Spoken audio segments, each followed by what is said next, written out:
Hello and welcome to another VOD review on the Virkayu gameplay channel. And in this one, we are going to be looking at Elise, because Elise is very strong, yet you don't see her as much as you should. Obviously, high elo plus is where the domination really takes hold. Gold and platinum, you can use Elise, at least begin to get used to her kid and understand how to maximize the abilities that she has. All 6 of them, in fact.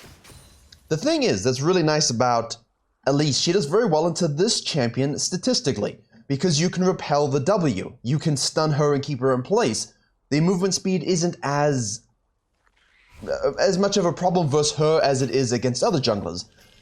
Now, laying the ward down here, good and useful. You know, Talia's on the top side. The runes you're going to see here, Dark Harvest, going for a very heavy snowballing rune set. That's very important because the rune set that Elise can take really Electrocute, Dark Harvest, Conqueror, and press the attack. You've got 4 choices and 4 different playstyles around that sort of setup. Also, we have to note that the changes to the AP itemization affects the rune sets just a little bit. The PTA Nash's Tooth on hit build gives you more sustainability in terms of split pushing. It gives you really nice 1v1 damage. The PTA proc for accentuating additional damage. All of that was really good because you could offset the Electrocute's burst damage from the Night Harvester. That is less true now because of those changes, but the 80 to 90% shift, 80 to 90 AP shift, really is reliable damage that affects all your spells. So that's good to note for all AP champions. Game assessment. Scalar, scalar, scalar. In the Talia, Kassadin, and Kai'Sa, the Aatrox and Aurelia, you know, really kind of once she gets fed is really difficult, but your team, I mean, aside from the Xayah and the Rakan, don't have that same power, and it's on EU West, it's a challenger level game. That means we must abuse and demoralize and destroy the Kassadin unrelentingly. There must be no forgiveness. And to that end, when you talk about your win conditions, okay, when you talk about your win conditions as a jungler, we need to suppress the Kassadin. So the route here, buff, Grom, standard level 3, early level pressure clear, right? You know that Talia started on the red because we saw the invade. This is important because you know most likely Talia is going to go red Krugs into those Raptors, into the blue side, right? And bottom lane now have already died and burned all their sums. Talia is going to abuse that, and Talia isn't, while she scales, while she's an omnivore jungler in that sense, she's not a farmer. She needs to be active, she needs to make things happen, but she does scale. Whereas the Elise will not reach the same late game heights, but Elise does very well into the champion as we already said. Which means, watch this. Once you've done your buff Grom, we now have a divergent path of choices. If the enemy jungler starts on the bottom side, sequences up, you say, I kill you here. If the enemy top lane is shoving in, you say, right, let's go gank it. However, what junglers don't consider is their pathing cadence relevant to laner experience gains. What I mean by that is, they're not level 3. This guy doesn't have W. W is very much needed to try and help chain CC this champion. She is very difficult to pin down because of her Q resets and her own mobility. At the same time, is our win condition Aatrox? No. Be nice for him to win lane, to snowball. Our win condition is making sure he never gets to exist. Okay? Especially in EU West and especially if he's German. We want to make sure he's destroyed. So the pathing here is very interesting. Kassadin 99% is not going to have a shoved lane. So a Rek'Sai and Elise are unique in the fact that they can still gank this at level 3. The Talia has done a full red side clear into the blue side. Elise knows. By pathing this way and scanning to make sure she's not detected on the way, you've got 10 seconds to scan, use the 10 seconds. Okay? Don't walk into the bush here and then scan. Way too many times people are wasting that scanner. Don't do it. Shove the wave. Alright, walk into the minions because you don't care. Make sure you hit your spells. Minions do get in the way though. However, you have repel and you have enough damage and he's level 2, right? So we should be fine. Boom. The flash is good. LeBlanc distorts back out. Let's actually watch that in slow motion here because this is very important. The bottom lane died. No sums. Alistar gets to reset in a different time frame than his ADC, but not by much. So he could look just to go straight down to the bottom lane, or he could say, look, mid is pushing, let me try and impact that, which we're seeing a lot of anyway. So the Elise comes through here, right? Let's watch it slow motion. 50% speed, I think. Yeah. So she comes through. Immediately, you want to get that auto attack off. All right. Now you have your Q, your E, and all your combos to go, but the minion gets in the way. So this is a bit unfortunate. But the worst thing you can do in this situation is stall and not use your spells. You have Repel and Flash to get out. The Talia was busy doing her business, going all the way down to the bottom side to control that, probably full camp it into a bottom lane gank. She sees the Elise and has to react to it. No choice. All right. Elise goes in to get the damage, scrolls on up, sees the Talia move in, and flashes over this wall. Very nicely done, okay? That gets her away. The Rakan, in the meantime, has proactively realized, I have nothing to do. Let me move. Let me move. And we're really talking heavily in this video about snowballing your win condition, playing around it, and then also for laners, please play around the jungle if you want the good things to happen. This is a nice move back by the Elise. She avoids the W coming through from the Talia by moving towards her. Always a good move. LeBlanc rotates to get another cleanup kill, so now she's got a red buff. The Kai'Sa is moved, gets hit over the rock by Rakan. Alistar's, not where he should be. LeBlanc ends up dying. TPs are coming through from the top laners. It's an absolute bloodbath, right? And in your games, I acknowledge you're not going to see that commitment to the jungle cause from your laners. But as a jungler, it's still the right play to make. Because even if they don't rotate, let's assume no one rotates, you get out of here with the flash and you can still float on down to the crab. All right? You're not going to greed for the blue purely because their bottom lane has the advantage, has the reset, has the itemization difference over you. If you get collapsed on, you are doomed. So what we want to do is make this play. If everyone rotates and you've got a crazy skirmish, play it through, get the kills you can. Overall, this guy's 0-1-0. He lost a hell of a lot. He had to burn his TP. He lost his flash. And LeBlanc comes out of base 2-1-1. Goes for the Sulk Boots for giga damage early. All right? Just penetrate. Penetrate, penetrate, penetrate. And in every possible way. Now, Elise's choices are as follows. Let me do the crab. Bottom lane is resetting. Nothing I can do about that. Don't want to collapse on that because I don't have help from my lanes. So, do we want to double crab? Yes, 100%. So let's go ahead and take those raptors very quickly. Now, here you're going to have the same thing again. As soon as the bottom lane is forced to reset, you're going to look to have a jungle support together roam to go mid lane. The Alistar's just doing what he does. I mean, I don't think Talia should be in this area. She should be here doing these. A Rek'Sai, more aggressive jungler, might look to come with the Alistar, but LeBlanc's a tough gank, and Kassadin's not the easiest one to gank for. The reason she takes these raptors is because while you want to double crab, you don't have prior to sort of just run across and do what you want, especially, actually in any lane, really. Only in mid lane, but they have everyone else on the field. So what we do is we take the raptors, which means if we were to double crab right now, and Talia said, well, let me counter jungle your red side, they don't exist. So you've denied that counter jungling as well as gain that own experience yourself. And you hit level 4, which is nice. So we scan here to make sure there's no vision control. Alistar's ganking mid lane, which is a big mistake. All right, the cocoons into minions. All right, there we go. Nicely done. Okay, try and dodge the aggro of the minions and run across. Don't touch the wave, don't touch the wave, don't touch the wave. There we go. And now straight to the double crab. The thing is, the Alistar really, this is ill-advised. This is just ill-advised. It's a bad support roam. And supports, you can ruin mid lane as well. It's not only in the junglers, all right? But they at least made a good decision. Crab, Raptors, gank mid again, even if Alistar doesn't show up. Float across, let LeBlanc keep the wave towards her, take the other crab, and now you know full well that this is going to be respawning, and this is already respawned at around 4 minutes, okay? Do we want to invade this? I can see it, but not without spending gold. Because at the end of the day, even though you have the lead, she has 20 AP on you and you don't have any, and Aurelia will rotate first, and Kassadin's coming from base. So if you get caught here, Kassadin will be there first because LeBlanc is trying to keep this wave in a position so that when Kassadin returns, she can solo kill, which is exactly the kind of thing you're looking to set up. Rakan's going back bottom lane as well. Let's just, boom, Talia spotted. Okay, did you see that on the map? She could easily have done this. Easily.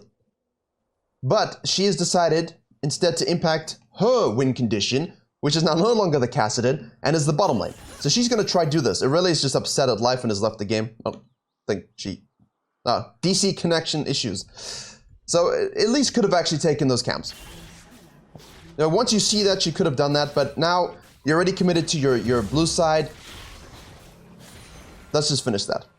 She thought about it, I think, but at this point you realize this is a better move, and we'll see why. So Talia goes for the dive in the bottom lane. There you go. Well done. That's a good move. That's a good move. Elise resets here. A lot of gold in the pocket. What you could have done alternatively, I think, that's interesting. Maybe before, once you've done the crab here, you hit the plant to see what's up. Did Talia do a full sequence? It's a very passive thing to do. You're not going to see a lot of GM level junglers default to that as Talia because it takes you out of the game. It makes you passive, and you cannot be passive. So you could have potentially seen some opportunities to remove some experience and then float to the top lane. But again, no items. Makes that a rough decision. Sork Boots, Dark Seal. We are sensing the snowball. Already have 3 stacks of Dark Harvest, so the damage is coming in nicely. Rakan again decides to rotate. And Elise runs straight down the mid lane. You don't see this enough at all anymore. It's literally just Mega Brain mid lane gank. Let's just run down. LeBlanc is one of the best champions to gank for, especially as Elise, because these chains are just death. If they hit, and then an Elise cocoon hits, and this guy has no flash and ultimate, done. And that's exactly what we're looking for here. So, Rakan goes in, Elise repels in, gets her Q down, auto attacks, boom, dead, and tanks one shot before detaching. They can shove this wave, and the reason why that gank was so important, for one singular reason, it's a little close though, but for one singular reason is that the Kassadin wasn't 6 yet. It's basically the free kill that you set up from the level 3 gank. Fall back down to your camps again. At this point, after this gank here from Talia, she's gonna be topside. She's gonna be topside. She must be. She must be doing Krugs into Raptors, and then she will have to decide, does she want to gank top, dive, gank mid, or stay for her red, or simply shift down to the blue side. Rakan is just going crazy. No. Hey. What are you doing there? No. That's it. The bird bath is coming down. Sorry, Zaya. The ping's coming through. Why are you taking Krugs this early?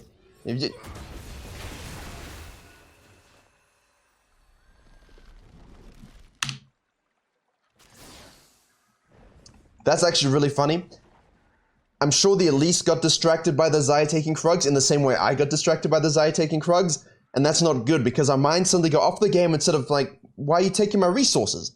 So, as we said, Talia probably was on the top side. So let's just rewind quickly. That should have been the case. There we go. Okay, takes a tier 2 Krugs, takes a tier 2 Raptors. All right, we know this. Now, it's very commonplace to assume that she will hang around for this or counter gank this. All right, but she doesn't choose to do that. And this is the thing. The Alistar has had good roams here. This is just a good roam by the Alistar and a good roam by the Talia. Take the aggression to the Elise, stop her control of the map. So actually, you would not have seen this coming. It's an unexpected move, but a welcome one. I like seeing this. Nice ward here as well. Elise uses repel to position and hits the plant to get out. So that's good. LeBlanc is back in the field. The control ward is placed. Okay, I just went back a bit because I know it's a lot to keep track of. I know I didn't mean to pause you in the middle of the fight. But the roam was good because they knew that the Rakan was topside and LeBlanc was back in base. Which means it gives you the prior to do this. However, if you don't get a kill, you have to leave now. Because LeBlanc will rotate. I think staying here is incredibly greedy by the Talia. The cocoon hits. LeBlanc passive goes off, you hit the ignite. And she should die. Rakan gets the kill. Rotation from the top wave. Kai'Sa has rotated as well, hits the Q. I mean, it's just absolute fiesta. It's just an absolute fiesta here. Wrong vision. They're trying to force the issue. And I don't know why as Red Team why you would do this. Because you're a scaling team comp and you're already behind a little bit. Well, you're not actually technically that far behind, but it would definitely feel that way from the mid's perspective. And definitely the support as well. The ADC is far ahead. So what you're doing here is actually just throwing your lead hugely. And this is, like, you don't mind chasing this down. Just make sure that you detach. Alright. So, as a red team, you are playing directly into their hands. They want to skirmish. They know they can win it. They had the gold lead, and the gold lead is going to fluctuate a little bit until around 10 minutes. Okay? But this is the map read from a jungle perspective I'm talking about. What would be your classical reaction to killing the Taliyah here? Ah, red buff. Instead, they chase him down, push the Kai'Sa away, push the Kai'Sa away. Give time to the Xayah to get some solo experience without the pressure of dying, okay? Let her catch up a little bit. And now, instead of falling back down to your red, let's annoy the Taliyah some more. We've got a crab up. She's still level 5. She sees the fact that she's not going to be able to get it, so Elise gets the plants and gets the crab. Very good, all right? Next move, right. That was a lot of busy work. Let's clean our camps up a little bit. Everyone's off the field again. Grump, wolves. Okay, we farm after action. Kassadin moves in to put another control ward down. Did they clear this ward? I don't think they cleared this, no. So this ward is very good and also simultaneously very bad because it should be placed a little bit higher in the bush. So they didn't actually end up seeing anything.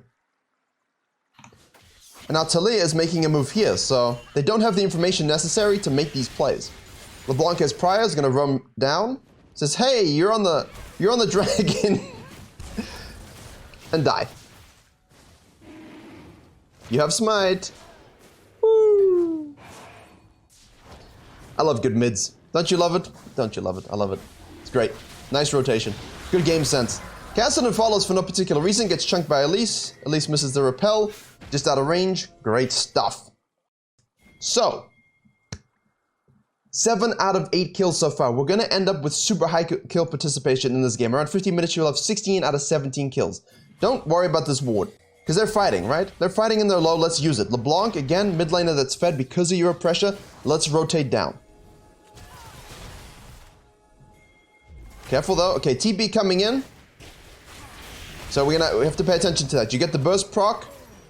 Don't even have electrocute, by the way. 11 stacks. Kai'Sa should die also with a Q.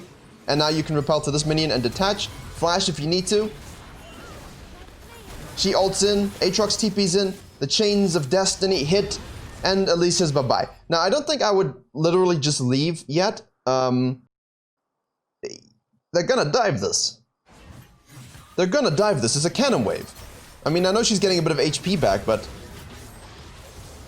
Kassadin just flashed. We need to be here to clean this up. So, at least she leaves it.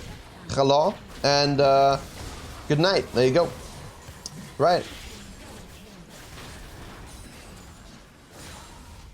Wasn't a good dive. I just said they were gonna do it. Cannon wave, they're gonna do it. Right. 507, 517, mid-jungle synergy is rock solid.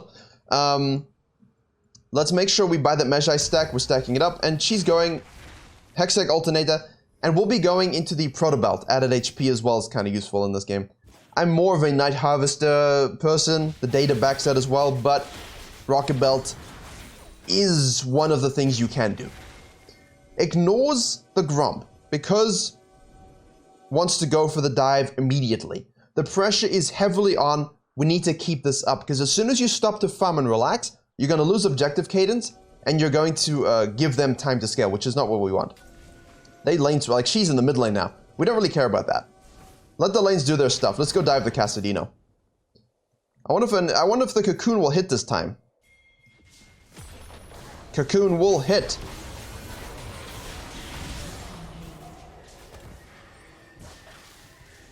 Don't you like it? You don't even need to hit it. Remember, when you Q into spider form, if your W from human form hasn't hit your exploding kamikaze spider, this one, if this hasn't hit, right, and you Q in spider form, it will go to wherever you Q'd, the target you Q'd. So even if you miss your stun for your exploding spider to hit, once you Q your target, it will fly to the target anyway. So all you really miss is the stun. This should be a free Herald because Taliyah's on the bottom side again. At this point, doesn't really matter because we're so far ahead. Irelia is in the mid lane. We have Rakan.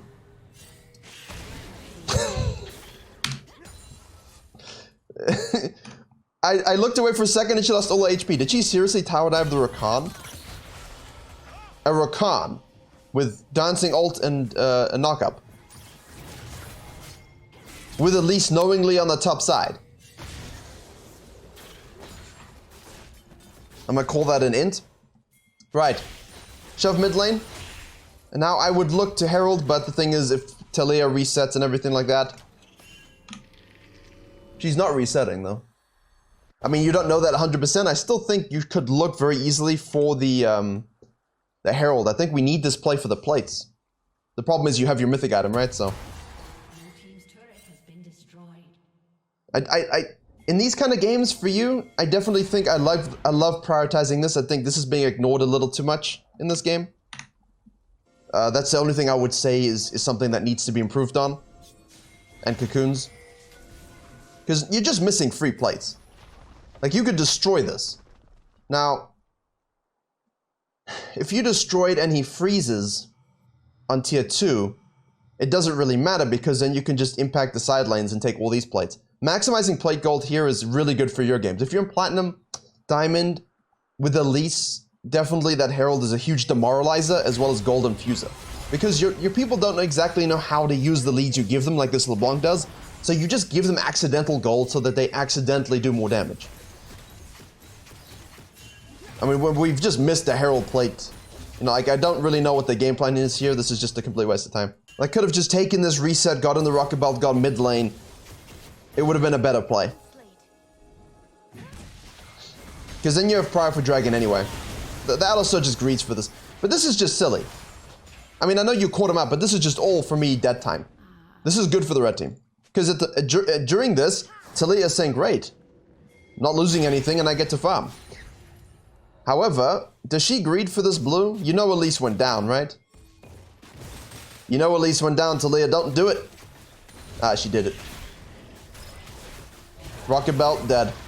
See the Kassadin? Once you hit him with the cocoon, dead. That's a free dragon. So that's nice. 2-3 minutes of dead time where the Herald and the Plate Destroyer was missed, but good collapse into the blue buff. Assassination on the Talia. Chain CC on the Kassadin, very good. 17 kills, 16 KP, 15 minutes, 2 dragons, and Mr. Herald, and they got the mid lane tower anyway. And they get this also. Well played. Now, what happens very typically in this situation is you will see junglers, especially, well, I guess everyone else, default back to farming camps and trying to catch up the fact that they haven't been farming. Don't do that. Because guess what? Are you going to win this game by out-farming them and outscaling them? No. You're going to win this game by using the advantages you have now to continually make sure they don't get to play the game. And that's the thing with Kassadin. He is literally a ticking time bomb. Currently, he's 0-6-0. Okay, he's not having fun. But if you let him get a super wave, if you let him get level 16, if you draw it out, things will become a bit of a problem for you. LeBlanc overcommits, dies to the roams. There's no ways they stick.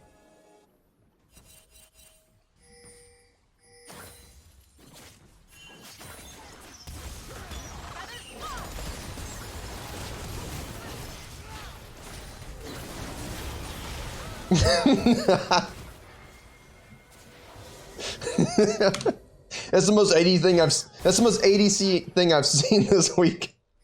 Okay, so this trap is just dumb. All right, you are currently not in control.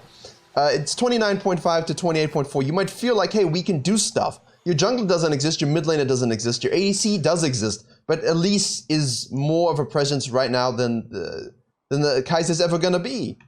What is your vision control? I mean, you saw the movement. Why are we even trapping this?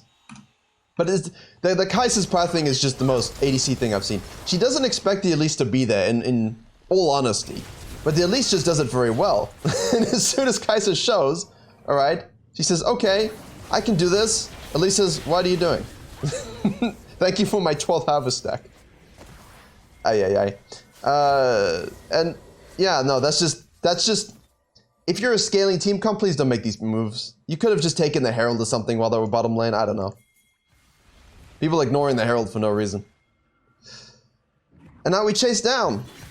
I don't advise, again, this chase down. I think here, you had a prime Herald, right? I think the Herald is just being ignored is just tragedy. Right, back to base, 25 stacks, and the Banshee's Veil. The Banshee's Veil, specifically for the CC, specifically for the Talia and the Kassadin, you could go something more snowbally. We're not talking about the niche build with Nash's Tooth or anything like that in this game. Right, again, don't fall back to your farming. Irelia is overcommitting on the one side. Let's rotate to this. Let's make sure she doesn't enjoy herself. 4-man bottom lane. They begin fighting here. Why would you TP into this as Kassadin? He's just TP. Yeah, why would you TP into that? Alright, I'm not sure if there's too much more constructive advice in this game, but we're not exactly close to winning. I know you feel in control, and that's why this is actually important. Let's just play this through. Because at this point, you might be thinking, okay, game's over. I know you think that in your games when it's like this, but look at this. Don't fall back to your camps. Go into the jungle. Look for the pick. Look for the pressure point. Let's push mid lane. We need to accelerate. Keep everything moving. Herald should be taken already. Thank you, Rakan. Honor Rakan for giving a shit about Herald. Alright, there we go. Finally. Now they're going to look to fight again. I don't know why red team is looking to fight. You want to stall. You're not trying to fight right now. Down 3 levels is Talia. Kassadin says thanks for the plants. Don't worry about your camps being taken. You have your item spike. You're good now. Alright? But at the same time, you need to make something happen from their mistakes. Okay, Irelia is just griefing at this point. That's just griefing. Here we go. See, right. Multiple people bottom lane. Let's pull the trigger. Let's try to do something. But it's Rakan, Xayah, and they're fed, so there's not much you can do. I feel for red team. But at the same time, a blue team situation, you don't want to be too aggressive and get caught out and give them shutdowns and so on. Herald on the bottom side. Again, no awareness whatsoever from the mid lane. Here we go. This is it. This is it. This is it. This is it. This is what we're talking about. Okay? You see a numbers advantage for the red team, you pull the trigger. Elise, though, instead of falling back into a default position that was not good for her team, floated into the jungle, was able to rotate. Now immediately can go straight to the dragon. They're pinging the Baron, but you don't want to do that unless you got your ADC up. Unless the enemy team wants to do it, in which case, no, don't do it. Okay, good. Patience from the blue team, but as soon as it happens, pull the trigger. Are you really taking the red buff from the Xayah? Alright. I meant that not in a give it to your ADC sense. I meant it in terms of I'm so used to ADCs being 2 and 6 and still feeling they deserve the red and then they just int more. But yeah, in this case, 100% it goes to the Elise. Blue's stolen away. Kassadin is caught out. Chase him down. You've got the rocket belt. You should be able to get away, no problem. Talia's pushing mid lane. Basically, all you're looking for here is the chance to do the Baron. Again, caught out. Chains. LeBlanc chains. Absolutely disgusting. Cocoon hits. Hit the tower, good. Good. There you go. Push the wave. I'm not even gonna slow that down. I don't know why she's there. Yeah, I think now we have control. It's slowed down drastically. It's slowed down drastically. Shadowing, not farming. I mean, we're not even talking about the camps here. It's just pressure, pressure, pressure. Using the items and the 25 stacks that you have.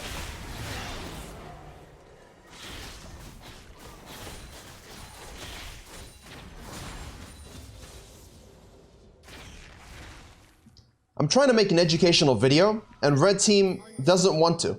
If you want to go back to base and they overcommit and get picked again, don't go back to base here. I know you've got a lot of gold, 3k, but your whole team's here.